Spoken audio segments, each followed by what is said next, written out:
without realizing it, we're actually disrespecting ourselves every single day. And what do I mean by this?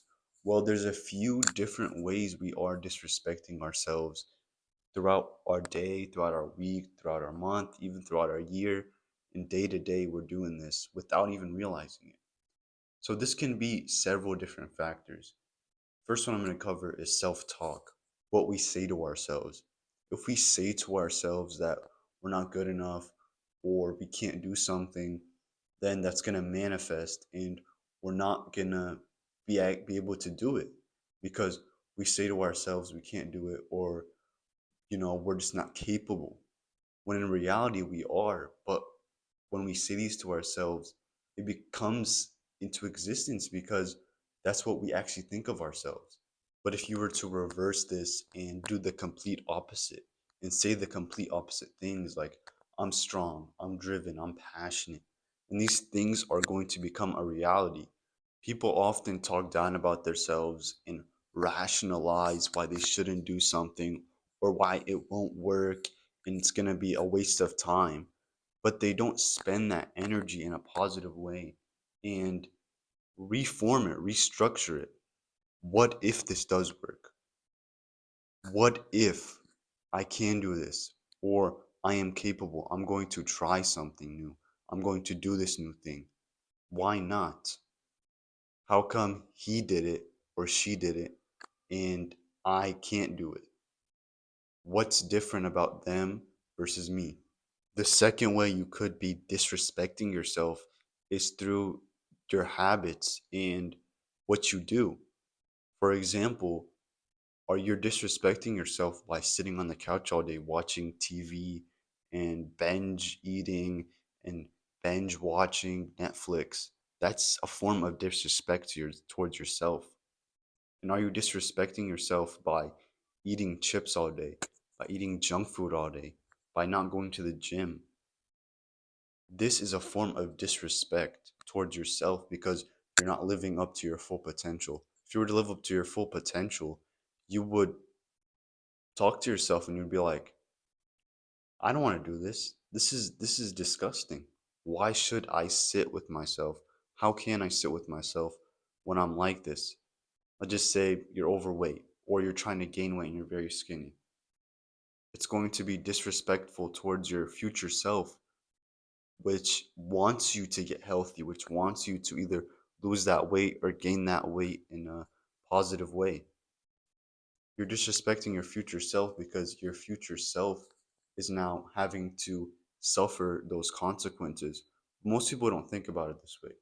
Most people will think about the short term result, the short term.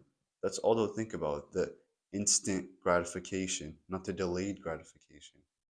If you can delay gratification, you're going to set yourself up for very successful life because you know that things aren't going to come right away.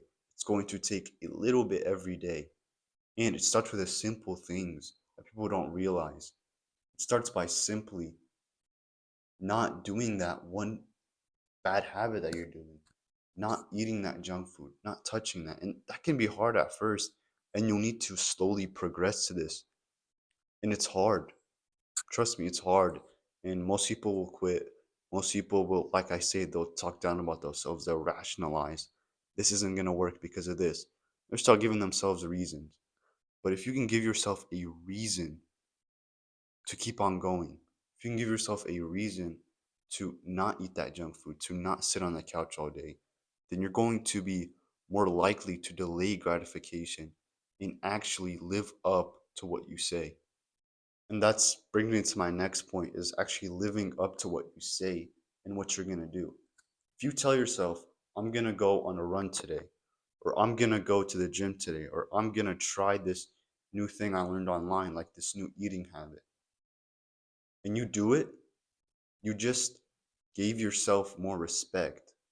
But if you do the complete opposite, of course you're not going to trust yourself. Of course you're not going to have that same level of respect because you didn't do it. You didn't live up to what you said you were going to do. And this is going to negatively affect you. And you're going to start to think to yourself, I can't trust myself anymore. I can't do it. So really take the time to actually do the promises you tell yourself. Like, do the things that you promise. And my fourth and final point is going to be your work ethic, how you work, how you show up every day. Because there's a statistic saying that 60% of people that sign up for a gym never go. It's the same thing as the the New Year's. The New Year's comes, everyone sets these goals. I'm going to go to the gym every day. I'm going to do this. I'm going to do that. Month passes by, maybe even a couple weeks. Gym is empty after then. Those people who stayed, those people didn't break their promise. Those people showed up and put in the effort. If you can just show up every day, you're ahead of 99% of people. If you just show up and do something, it doesn't have to be this perfect workout routine or this perfect thing that you spent hours working on. It can be something simple, like just showing up, doing literally 2 push-ups, then leaving. That is a form of progress because you showed up that day. You did something to benefit yourself.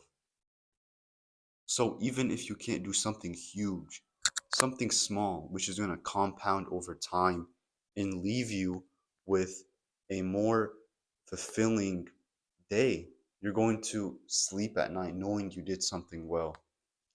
So those are my reasons why I think people can be disrespecting themselves. But do the complete opposite. Start respecting yourself and start living up to your full potential.